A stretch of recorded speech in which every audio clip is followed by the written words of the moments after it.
وقار اس خاکدانی ارضی کو ہزاروں قوموں نے زینت بخشی. یہاں کبھی اہل روم کا ڈنکا بجا تو کبھی اہل یونان کا طوطی بولا. کبھی مصریوں اور تاتاریوں نے اپنے جھنڈے گاڑے تو کبھی انگریز کا بول بالا ہوا. مگر جناب والا جس طرح سے مسلمانوں نے اپنی خدا داد صلاحیتوں کو بروئے کار لا کر اپنے مقصد زیست کو حاصل کیا اس تاریخ سے ہم سب واقف ہیں.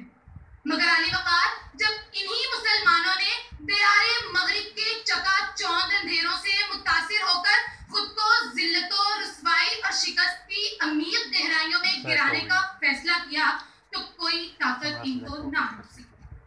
علی وقار آج بھی اسی دیار مغرب کی درس گاہوں تحقیقاتی اداروں اور علمی مراکز سے مسلسل ایک آواز ہم سے مخاطب ہے. مگر افسوس کوئی اس پر توجہ نہیں دیتا. علی وقار کسی کا خون جوش نہیں مارتا, کسی کی غیرت نہیں جاگتی.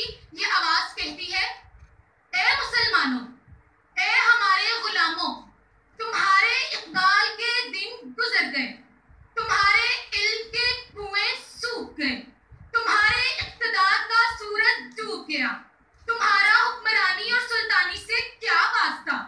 اب سے ہم تمہارے آقا ہیں اور تم ہمارے غلام. تمہارے بازو اب شل ہو گئے اور تمہاری تلواریں زنگل. دیکھو دیکھو ہم نے کیسے سر سے پاؤں تک تمہیں اپنی غلامی کے سانچے میں ڈالا ہے.